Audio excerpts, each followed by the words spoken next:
gonna turn the hearts of these nations against this place. Yeah, so basically these European nations, that are not getting the preferred treatment that America is getting, they're getting tired of this place. So the Lord is working on the minds of all these nations. You got to remember that the Lord is conducting everything. So he's working on the minds of all the rulers of these nations, even though the majority of them are paid off by America, through the CIA, FBI, however they funnel the money into these countries to set these puppet leaders up. The Most High is working on the minds of these puppets, king puppets, these so-called leaders. Now, this is what the scriptures say concerning that. This is in the book of Proverbs, chapter 21, and verse 1. And I'm going to show you what the Lord said concerning these leaders out here that are set up, that are paid off by the American government or whoever is funding them for the Illuminati. This is what the Lord said. It says, this is Proverbs 21 and 1. The king's heart is in the hand of the Lord. As the rivers of water, he turneth it whithersoever he will. So basically, it doesn't matter how many treaties or how many of these nations are down rock solid with America. The Lord is working on their minds to break away from them. And he put it in their heart. He put it in their heart to fulfill his will. That's right. So now this is the book of Daniel. This is prophecy. This is why it's happening. This is Daniel 7 and 19. It says, then I would know the truth of the fourth beast, which was the Roman Empire, which was diverse from all the others, exceeding dreadful, whose teeth were of iron and his nails of brass, which devoured, brake in pieces, and stamped the residue with his feet, and of the 10 horns that were in his head, which that represents the European Union, and of the other which came up, which represents America, the other that came up, and before whom 3 fell, even of that horn that had eyes and a mouth that spake very great things, whose look was more stout than his fellows. And America basically puffs at these European unions. Even though they're all Edomites, they puff at them. So it said that their look was more stout than his fellows. And it also says here, it says that had a mouth that spake very great things, because they're always bragging and boasting about their military might, and the things that they can do and can't do, or not, did I say can't? The things that they can do. They're always bragging and boasting about that. So that's going to cause these nations to hate this place. And if you look around, especially all these Arab nations and other European countries and Asian countries, if you go to their country, most of them say death to America, because they're sick of this place, interfering with their affairs and taking their resources and substances. Yeah, to show you that Babylon is the U.S. too, and that you can't stand on the fact that you're a citizen of the state of New York, or the citizen of the state of Connecticut, or the citizen of the state of Colorado. All those terms, the state of, are federal states. There's no such thing as contiguous states no more.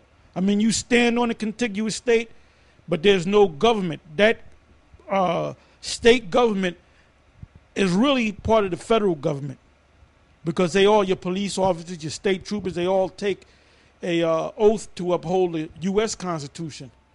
Not necessarily the state constitutions, in which I believe they do, but the main oath that they take is to uphold the United States Constitution.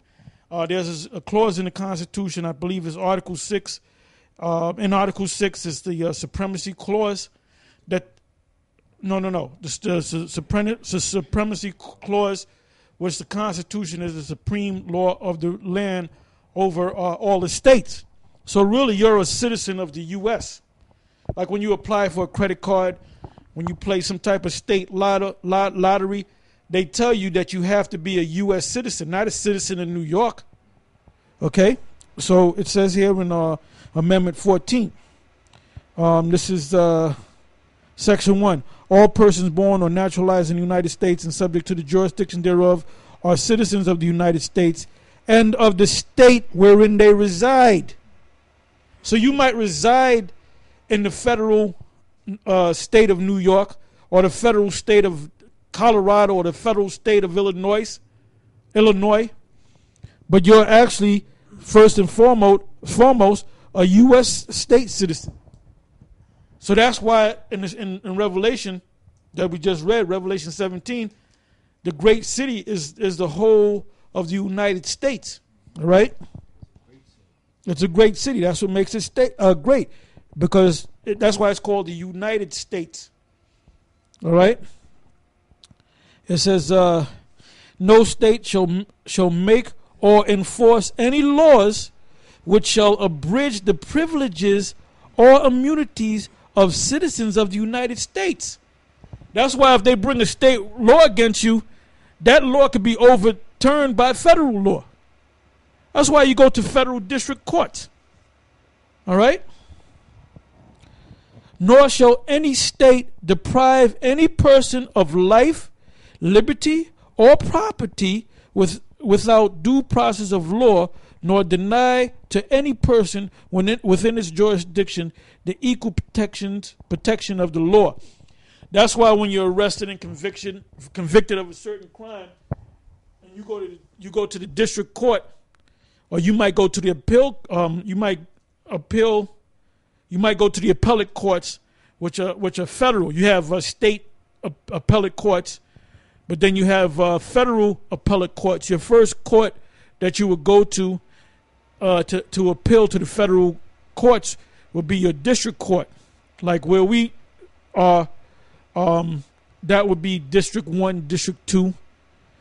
California, I believe, is District 9. So as you go from east to west, that mid-Chicago might be the district. Actually, those are, I'm sorry, you have many district courts. Then if you have to go, the next step is to appeal to the circuit courts. You have district courts, you have circuit courts. Now, circuit courts are a step above, or you appeal to from the district court to the circuit court, which I believe there's 9 or 10 districts. 9 is like the California area. 1, 2 is like the East Coast. Like the Northeast will be like 1.